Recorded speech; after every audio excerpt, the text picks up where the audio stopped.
नमस्ते दोस्तों, स्वागत है आप सबका फिर से एक बार सरकारी परीक्षा के यूट्यूब चैनल पे। और स्वागत है स्पेशल तौर पर आरआरबी ग्रुप डी के वीडियो सीरीज में, जहां पे हम डिस्कस करने वाले हैं आरआरबी ग्रुप डी के प्रीवियस ईयर क्वेश्चंस को, और वहां से आपके लिए एक्सट्रैक्ट करके लाएंगे जो भी इंपॉर्टेंट चीजें हैं जो भी आपके एग्जाम के लिए आवश्यक हैं, और वो आपको प्रोवाइड की जाएगी। तो वीडियो को स्टार्ट करने से पहले मैं आपको बता दूं कि आरआरबी ग्रुप डी की वीडियो सीरीज तो चल ही रही है, साथ ही साथ जो इसके लिए इंपॉर्टेंट करंट अफेयर्स होते हैं वो हर रोज अपलोड होती है सरकारी परीक्षा के यूट्यूब चैनल पर, और 6:30 बजे आप करंट अफेयर रोज देख सकते हैं। तो करंट अफेयर्स को बिल्कुल फॉलो करें, क्योंकि आरआरबी ग्रुप डी का बहुत ही इंपॉर्टेंट हिस्सा है करंट अफेयर्स। ठीक है, और करंट अफेयर्स जीके मिला के बनाता है जनरल नॉलेज का पार्ट, जो कि आता है 20 मार्क्स का। ठीक है, 20 मार्क्स का जीके आता है और 25 मार्क्स का साइंस आता है। तो जो टॉपिक्स है वो आपके लिए मैं प्रोवाइड करवा रहा हूँ यहाँ पे, और अमित सर करवा रहे हैं मैथ्स और सूरज सर करवा रहे हैं रीजनिंग। तो जो ग्रुप डी की पूरे वीडियो सीरीज है उसको आप अच्छे से फॉलो करें, काफी इंपॉर्टेंट रहेगा एग्जाम के लिए, काफी बेनिफिशियल रहेगा। मेहनत तो आप ही को करना है, हमें दिखाना है रास्ता, सही रास्ते पे चलोगे तो मंजिल आसानी से मिलेगी। तो यहाँ पे हम डिस्कस करेंगे जीके के क्वेश्चंस को। तो जीके में आता है स्ट्रैटेजी का पोर्शन और करंट अफेयर का पोर्शन। तो यहाँ पे जो करंट अफेयर, तो आपको जो करंट की खबरें होती हैं जो सुबह 6:30 बजे अपलोड होती है वहां से आपको प्राप्त हो जाएंगी। और जहां तक स्टैटिक जीके की बात है, तो स्टैटिक जीके का सवाल यहाँ पे मैं डिस्कस करूंगा, साथ साथ डिस्कस करूंगा कि आपको किस डायरेक्शन में स्टैटिक जीके को किस तरह से हैंडल करना, ताकि आप इसमें अच्छा मैक्सिमम स्कोर कर पाओ। ओके, तो इसी के साथ बढ़ते हैं पहले सवाल पर। पहला सवाल कहता है कि Who among the following was called the Iron Chancellor? इनमें से किन्हें आयरन चांसलर नाम से जाना जाता है? ऑप्शन क्या क्या है? A Napoleon Bonaparte, B Genghis Khan, C Ottoman Bismarck, या डी एडोल्फ हिटलर। तो जाने इसका सही उत्तर क्या है? सही उत्तर है option number C, Ottoman Bismarck. Otto von Bismarck का नाम अक्सर लिया जाता है यूनिफिकेशन ऑफ जर्मनी के टर्म में। ठीक है, यूनिफिकेशन ऑफ जर्मनी, जो कि काफी इंपॉर्टेंट इवेंट था यूरोप का। तो यूरोप से रिलेटेड जो, या वर्ल्ड हिस्ट्री का जो पार्ट है यूरोपियन हिस्ट्री, उससे रिलेटेड सवाल देखे जा रहे हैं इसमें से। जैसे कि अगर आप पिछली वीडियो देखी होगी जीके की, तो वहां पे बैटल ऑफ वाटरलू की बात की गई थी। तो बैटल ऑफ वाटरलू यूरोप के इतिहास से जुड़ा हुआ एक बहुत ही इंपॉर्टेंट पहलू था।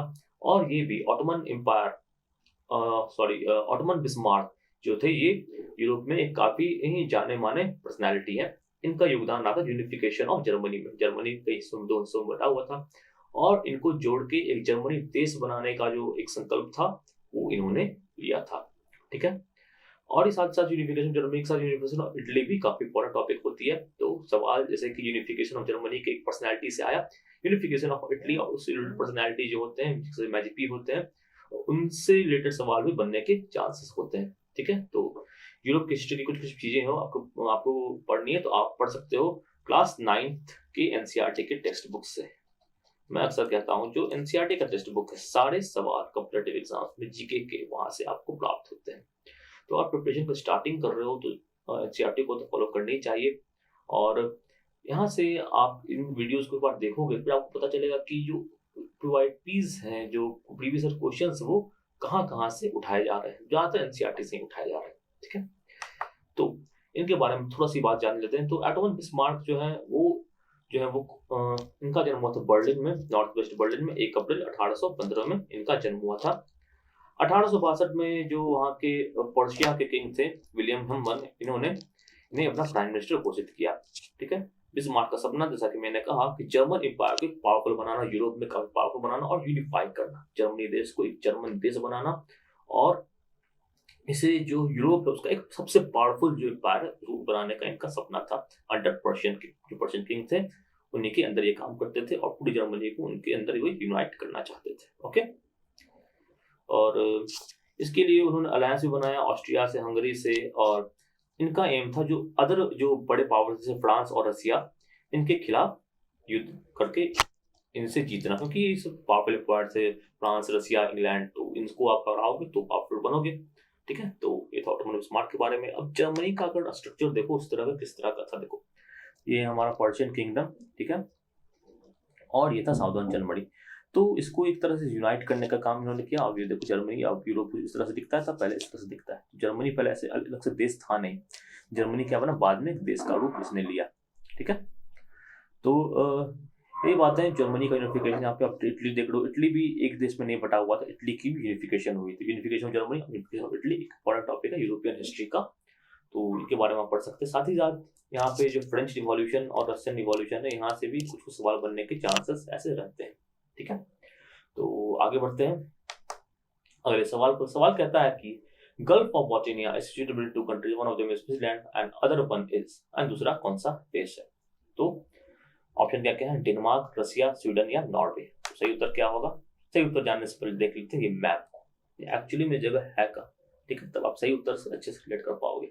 गल्फ ऑफ बोस्निया देखो यहाँ पे, ये है हमारा यूरोप, हमारा नहीं मतलब यूरोप है, और स्वीडन, फिनलैंड, और स्वीडन और फिनलैंड के बीच में ही जो है ये हमारा जो है वो गल्फ ऑफ बोस्निया है। गल्फ क्या होता है? देखो इस तरह का स्ट्रक्चर गल्फ होता है। हमारे यहाँ भी गल्फ ऑफ कच्छ, जो मतलब गल्फ बेसिकली वो एरिया होता है जो 3 तरीके से लैंड से घिरा हुआ होता है और वाटर बॉडी होता है। तो यहाँ पानी समुद्र का हिस्सा और 3 तरफ से लैंड से घिरा हुआ है। ऐसे जो बनते हैं उन्हें हम कहते हैं क्या? गल्फ कहते हैं। ओके, तो गल्फ क्या होता है, बे क्या होता है, स्ट्रेट्स क्या होते हैं, ठीक है, इन चीजों की, और ये इंपॉर्टेंट कहाँ कहाँ पे लोकेटेड है ये भी जानना जरूरी होता है। भारत का भूगोल तो आपको कंठस्थ होना चाहिए अगर आप कोई भी गवर्नमेंट जॉब की प्रिपरेशन करते हो कि कौन भी चीज कहाँ है। तो कई तरह के सवाल बनते हैं, जैसे कि अंडमान निकोबार से रिलेटेड उनके जो चैनल्स हैं, कौन से डिग्री चैनल दोनों को डिवाइड करते हैं, इस तरह के सवाल, या इंडिया श्रीलंका को पाक स्टेट डिवाइड करता है, इस तरह के सवाल। तो ये तो आपको तो कंठस्थ होने ही चाहिए, क्योंकि अगर इससे सवाल आए तो ये छूटने की बात ही नहीं। इनसे अगर सवाल छूट रहे हैं इसका मतलब जो है वो आपकी प्रिपरेशन में थोड़ी सी लैग आ रही है।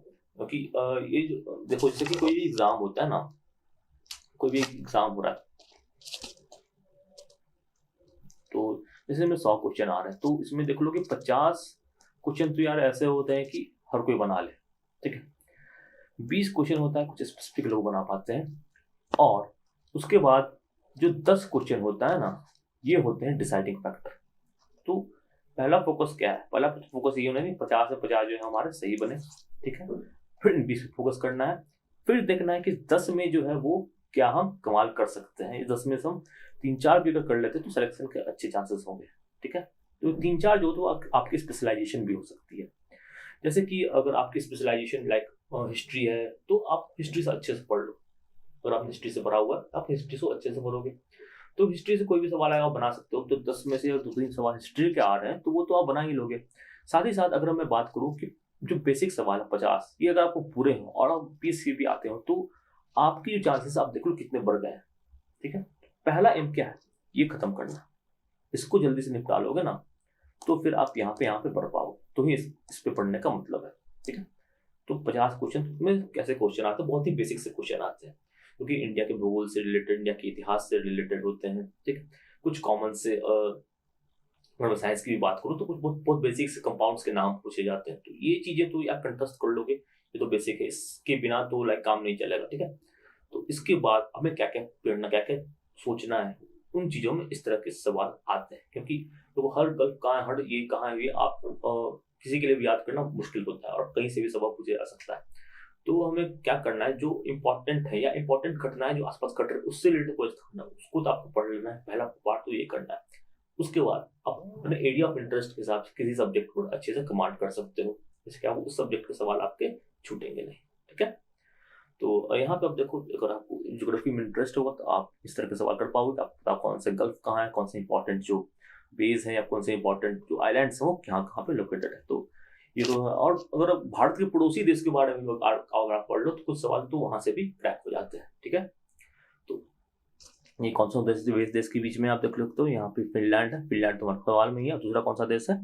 दूसरा देश है हमारे यहाँ आप देख सकते हो स्वीडन। तो इसका सही उत्तर क्या होगा? Option number C, Sweden. Denmark Russia Sweden option था, और सही उत्तर क्या हो जाएगा? स्वीडन हो जाएगा, ठीक है। नॉर्थ भी देख लो, यहाँ पे डेनमार्क यहाँ पे है, तो यहाँ से कोई मतलब है नहीं इस गल्फ का। गल्फ को बस इस एरिया को कह रहा है गल्फ।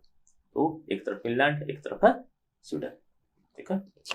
तो इसी के साथ अब आगे बढ़ेंगे, अगले सवाल पर पढ़ते हैं। Nuakhai social festival belongs to which state of India? Nuakhai एक सोशल फेस्टिवल है जो कि किस स्टेट से बिलोंग करता है? ऑप्शन है तमिलनाडु, बी असम, सी उड़ीसा, या डी कर्नाटका।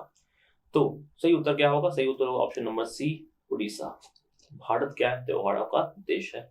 कई तरह के त्यौहार मनाए जाते हैं यहाँ पे, जैसे कि कुछ त्यौहार जो होते हैं वो हार्वेस्टेड फेस्टिवल होते हैं, जो कि जो खेती की जो फसल होती है उसके हार्वेस्टिंग टाइम में या उसको सोइंग टाइम में मनाए जाते हैं। जैसे लोहड़ी हो गया, बैसाखी हो गया, ये सब हार्वेस्ट फेस्टिवल है। किसी हार्वेस्ट के ओकेजन को याद करके याद मतलब किसी हार्वेस्ट के ओकेजन को सेलिब्रेट करते हुए इन जो त्यौहार है इन्हें मनाया जाता है। ठीक है, तो नौखाई भी किसी तरह का त्यौहार है। एक हार्वेस्ट फेस्टिवल जहाँ मनाया जाता है वेस्टर्न उड़ीसा में। नौ मतलब होता है न्यू, अखाई मतलब होता है ईद। ठीक है, ये कब मनाया जाता है? भाद्रपद शुक्ल पक्ष की पंचमी तिथि को मनाया जाता है। तो भारत जैसा कि मैंने कहा त्योहारों का देश है, कई त्यौहार मनाए जाते हैं, कई की अलग अलग स्टेट्स में मनाए जाते हैं, और त्यौहार एग्जाम में अक्सर पूछे जाते हैं। तो इतने सारे त्योहारों को याद कैसे करें? ठीक है, तो याद करने का तरीका ये होता है कि आपको तो पहला तो अपने स्टेट के त्यौहार याद होने चाहिए, दैट इज इजी। वो आसान है कि अपने स्टेट के आपको त्यौहार है वो तो आप याद कर सकते हो। ठीक है, दूसरी क्या बात होती है कि जो त्यौहार कुछ कुछ ऐसे होते हैं जो हर पूरे भारतवर्ष में मनाए जाते हैं, पर अलग अलग नाम से मनाए जाते हैं। ठीक है, जैसे कि लोहड़ी का जो त्यौहार होता है वो लोहड़ी मनाया जाता है पंजाब में, उसी वक्त मकर संक्रांति मनाई जाती है नॉर्थ इंडिया में, गुजरात में। ठीक है, साउथ इंडिया में भी उस टाइम फेस्टिवल्स मनाए जाते हैं। तो हमें क्या करना है, इन चीजों को आप रिलेट कर लोगे तो वहां से भी आप इजिली जो है वो निकाल लोगे कौन से स्टेट में कौन सा त्यौहार मनाया जा रहा है। ओके, तो ये जो फेस्टिवल मनाया जा रहा है वो हार्वेस्ट फेस्टिवल को मनाया जाता है। तो भाद्रपद शुक्ल पक्ष पंचमी तिथि है, ये सितंबर के अराउंड पड़ता है। ठीक है, सितंबर अराउंड ये त्यौहार पड़ता है। और तो इसी के साथ बढ़ते हैं अब अगले सवाल पर। सवाल संख्या 4 ये कहता है कि in which of the following ocean is the Republic of Seychelles located? Option है Pacific Ocean, B Indian Ocean, C Atlantic Ocean, या डी आर्टिक ओशन। सही उत्तर क्या होना चाहिए? सही उत्तर होना चाहिए इंडियन ओशन। यहाँ जो इंडियन ओशन में ये देश स्थित है, कहाँ स्थित है? तो ये देखो, ये भारत है हमारा, ये अफ्रीका है, ये मेडागास्कर है, और तो ये यहाँ पे आप देख लो भारत के पास अफ्रीका मेडागास्कर है, मेडागास्कर के पास ही जो है ये बहुत सारे कुल 100 से ऊपर आइलैंड्स, लगभग 115 आइलैंड्स के लगभग हैं यहाँ पे, उनका ये ग्रुप है। छोटे छोटे बहुत छोटे छोटे आइलैंड्स हैं और उनका ये ग्रुप है। तो सोच लो ये जो है देश है वो स्मॉलेस्ट कंट्री इन अफ्रीका भी है। ओके, यहाँ से ये भी इंफॉर्मेशन मिल गई हमें। तो ये जो देश है इसके उसको इंडिपेंडेंस मिला था यूके से सन 1976 में, और उसके बाद ये रिपब्लिक ऑफ सेशेल्स नाम से जाना गया। ओके, तो ये जो भारत के आसपास के जो आइलैंड कंट्रीज है इनके नाम याद रखना भी आसान है, आप आसानी से याद रख सकते हो। जैसे कि यहाँ पे मेडागास्कर है, मालदीव्स है। ठीक है, इन देशों के नाम आप आसानी से याद कर सकते हो। बाकी पड़ोसी देश पाकिस्तान, अफगानिस्तान, बांग्लादेश तो याद रहते ही हैं। और आसपास के जो आइलैंड्स के भारत के आसपास वो इंपॉर्टेंट होते हैं क्योंकि एक स्ट्रैटेजिक पॉइंट बनाते हैं। ठीक है, जैसे भारत को कहीं यहाँ से हमें गुजरना पड़ा अपने पोर्ट्स को लेके इन जगहों से, तो क्या होता है, तो हमें ऐसे देशों को कॉपरेशन चाहिए होता है। साथ ही साथ अगर हमें सिक्योरिटी चाहिए कि हमें यहाँ से चाइना या पाकिस्तान से क्या टैक्स से बचना है, तो अगर यहाँ पे हम स्ट्रैटेजिक पोजीशन हमारी अच्छी होगी, यहाँ पे हम अपने जो तंत्र है वो इजिली भेज पाएंगे, तो क्या होगा, तो ही हम जो युद्ध को जीत पाएंगे। ठीक है, मैं एक एग्जाम्पल दूं, अगर ऐसा होता है, ऐसा कुछ समस्याएं खड़ी होती है या व्यापार ही करना है, तो व्यापार के हिसाब से भी क्या होगा, हमें इन देशों के साथ अच्छा संबंध बना के रखना पड़ता है। ओके, बढ़ते हैं अगले सवाल पर। सवाल संख्या 5 ये कहता है कि which of the following sports is SB Sunil related to? Option है A table tennis, B hockey, C badminton, या डी क्रिकेट। तो सही उत्तर क्या होगा? सही उत्तर होगा ऑप्शन नंबर बी, हॉकी। जी हाँ, तो हॉकी से जुड़े हुए हैं एसबी सुनील, और हॉकी का खेल खुलते हैं ये एसबी सुनील। और 2007 में जो भारतीय टीम जीती थी एशिया कप, उसका ये सदस्य रह चुके थे। तो स्पोर्ट्स खिलाड़ी के नाम से अक्सर सवाल बन रहा है कि जो स्पोर्ट्स कौन से खिलाड़ी कौन से स्पोर्ट्स से वो बिलोंग करते हैं। तो अगर आपको स्पोर्ट्स में इंटरेस्ट है, एक इंटरेस्टिंग कैटेगरी होती है, अक्सर जो युवा हैं उन्होंने स्पोर्ट्स में दिलचस्पी रखते हैं, तो बस आपको करना है क्या है, अपने दिलचस्पी को पढ़ाई से जोड़ देना है। स्पोर्ट्स कैटेगरी को पढ़ो, स्पोर्ट्स न्यूज आप रोज पढ़ सकते हो, काफी ईजी होता है आपके लिए पढ़ना। तो आप स्पोर्ट न्यूज ही अगर रोज फॉलो करोगे ना, तो सवाल वैसे ही बना लोगे। जैसे कि ग्रैंड प्रिक्स हो गया, ग्रैंड स्लैम्स हो गया, ये तो बहुत ही इंपॉर्टेंट होते हैं। तो करंट अफेयर के पर्पज से भी और स्ट्रैटेजी के पर्पज से भी आप स्पोर्ट्स जो पर्सनैलिटीज है उनके नाम तो आसानी से याद रख सकते हो। ठीक है, अब पढ़ते हैं अगले सवाल पर। सवाल संख्या 6 ये कहता है कि which two words were added to the preamble of Indian Constitution in the 42nd Amendment in 1976? Option है socialist, secular, secular fraternity, democratic Republic, justice, liberty. ठीक है, socialist, secular, secular fraternity, democratic Republic या justice, liberty. तो क्या add किया गया था? Preamble क्या होता है? प्रस्तावना होता है जिसे हमारा जो संविधान है वो स्टार्ट होता है। तो प्रीएम्बल पहले ही बन गया था, बस 42वां अमेंडमेंट या 42वां जो संविधान संशोधन हुआ था उसको हम मिनी कॉन्स्टिट्यूशन भी कहते हैं। क्या कहते हैं? Mini constitution. इसमें कई सारी चीजें जो है वो ऐड की गई थी संविधान में, कई सारे बदलाव किए गए थे। और एक इम्पोर्टेंट बदलाव किया गया था प्रीएम्बल में, और प्रीएम्बल में 2 बातें ऐड की गई थी, और वो 2 बातें क्या क्या है? तो ऑप्शन नंबर ए में जो है सोशलिस्ट एंड सेक्युलर। तो सोशलिस्ट एंड सेक्युलर को ऐड किया गया था हमारे प्रीएम्बल में। Okay, socialist and secular is the correct option.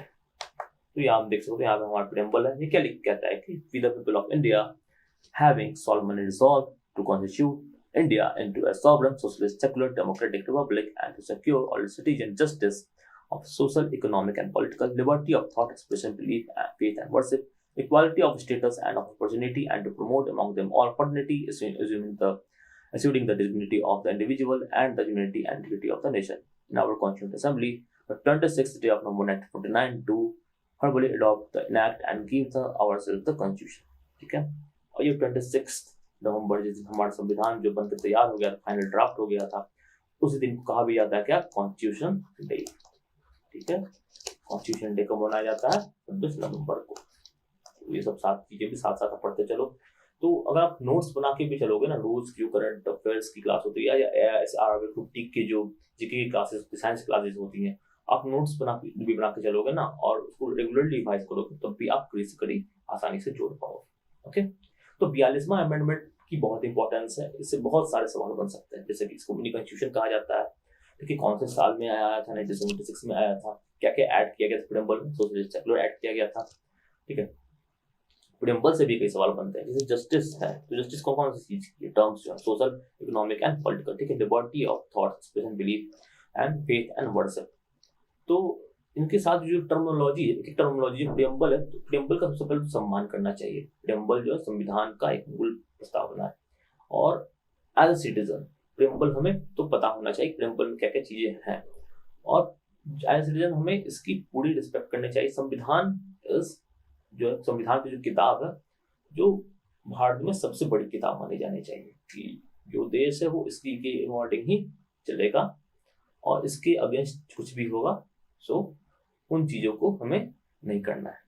Okay, तो कॉन्स्टिट्यूशन की जो मूल भावना है वो तो हमें क्या करना है? अपने दिमाग में आत्मसात करके आगे बढ़ना है, इसी के साथ आगे चलना है।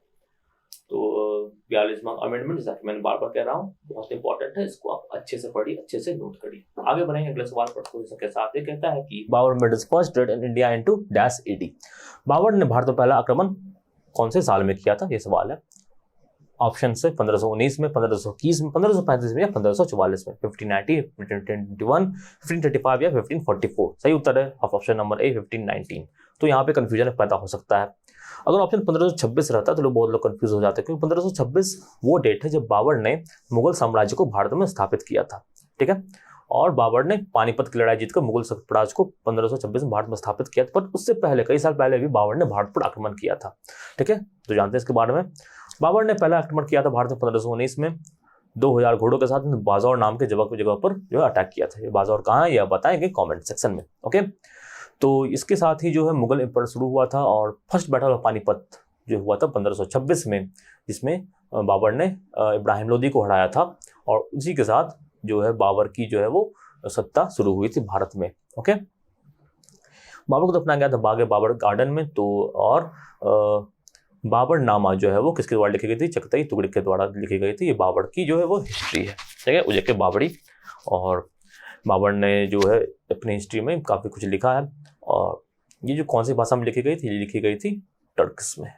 ठीक है,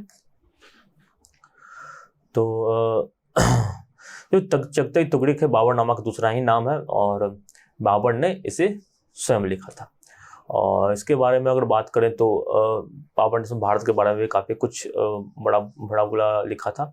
और तो जो जितने मुगल के एम्परर से उन्हें कहाँ दफनाया गया था उनका जन्म कब हुआ था, जो टाइमलाइन होता है बेसिकली हिस्ट्री का वो इंपॉर्टेंट होता है, वो आपको याद होना चाहिए। साथ ही साथ जो बैटल ऑफ पानीपत हुए हैं, तीनों बैटल ऑफ पानीपत, पहला हुआ था इब्राहिम लोदी और बाबर के बीच में, दूसरा हुआ था अकबर और हैमू के बीच में, और तीसरा हुआ था अफगानियों और मराठाओं के बीच में। तो तीनों जो पानीपत की लड़ाई है उनकी क्या इंपॉर्टेंस है, उसके बाद क्या प्रभाव पड़ा, ये तो आपको पता होना चाहिए। जो 50 कैटेगरी बोला था ना, जो सबको आता है ये उसमें आता है, ये सबको पता होना ही चाहिए। ओके, तो ये तो था इंपॉर्टेंट जो स्ट्रैटेजी के क्वेश्चंस थे। साथ ही साथ जो करंट अफेयर क्वेश्चन थे उसमें स्पोर्ट्स रिलेटेड क्वेश्चंस अच्छे आए थे, अवार्ड से रिलेटेड क्वेश्चंस थे, लाइक सरस्वती सम्मान अवार्ड था, ज्ञानपीठ अवार्ड होता है और पद्मश्री अवार्ड्स होता है। तो ये अवार्ड्स तो अभी आपको पता होने चाहिए कौन से अवार्ड्स हैं। अवार्ड्स का सेक्शन आपने कवर कर लिया तो 2 मार्क्स के अवार्ड्स लगभग हर शिफ्ट में पूछे ही गए हैं। ठीक है, 1 से 2 मार्क्स के अवार्ड पूछे ही गए हैं, स्पोर्ट्स रिलेटेड सवाल पूछे ही गए हैं। तो स्पोर्ट्स रिलेटेड क्या होता है कि आपको इंटरेस्ट होगा ही तो आप उसको ऐसे ही कवर कर पाओगे। अगर अन्य चीज़ों की बात करें तो इसके बाद साइंस के बारे में पूछा जाता है, इसरो के रिलेटेड सवाल पूछे गए थे। ठीक है, और साथ ही साथ कैबिनेट जो अभी चल रही है, जो केंद्र सरकार की जो कैबिनेट चल रही है उसके बारे में सवाल पूछा जाता है कि कौन कौन से कैबिनेट मिनिस्टर्स हैं भारत के। ठीक है, तो वो तो इम्पोर्टेंट है, वो भी लाइक है कि आपको याद होना चाहिए। जो भी नए अपॉइंटमेंट्स हुए गवर्नर्स के, चीफ जस्टिस के, डिफरेंट हाई कोर्ट्स के, इन सब से भी रिलेटेड सवाल पूछे जाते हैं। ठीक है, तो अपॉइंटमेंट्स का भी एक इम्पॉर्टेंट सेक्शन होता है, खास तौर पर वैसे अपॉइंटमेंट्स जो किसी संवैधानिक पद पर हुए हैं। ओके, तो इसी के साथ समाप्त करते हैं आज के इस सेशन को। आशा करता हूँ आपको वीडियो अच्छा लगा हो। वीडियो अच्छा लगा हो तो इसको लाइक कीजिए, शेयर कीजिए तो ज़्यादा से ज़्यादा लोगों के साथ। जो सामान्य ज्ञान है, जो जनरल नॉलेज है, वो क्या होता है, वो वैसा ज्ञान है जो बांटने से बढ़ता है। 4 लोग तक पहुँचाएंगे, ज़्यादा तरह की विचारधाराएँ आएंगी हमारे पास, ज़्यादा तरह का कंटेंट मिलेगा, तो आप सबके लिए अच्छा रहेगा। ठीक है, तो जीके को जो प्रैक्टिस होता है वो पढ़ के साथ साथ सीख के याद होता है। अकेला पढ़ने बैठोगे तो बहुत ज़्यादा लोड हो जाएगा, लेकिन आप सीख के साथ साथ डिस्कस करके जीके सीखोगे। जो आप ग्रुप डिस्कशंस करोगे, आप साथ में रहते हो तो क्या होगा, तो आपका नॉलेज बढ़ेगा, आपके साथियों की नॉलेज बढ़ेगी और ये आपके एग्जाम पर्पज से ना काफ़ी बेहतर रहेगा। तो जीके का प्रैक्टिस का बेस्ट तरीका होता है आप इसको ग्रुप में बीच बीच में डिस्कस करते रहें। ओके, तो इसके साथ समाप्त करते हैं सेशन को। जल्द मिलेंगे अगले वीडियो में, तब तक के लिए अपना ख्याल रहिए, स्वस्थ रहिए, पढ़ाई लिखाई करते रहिए अच्छे तरीके से, and have a nice day. जय हिंद, धन्यवाद।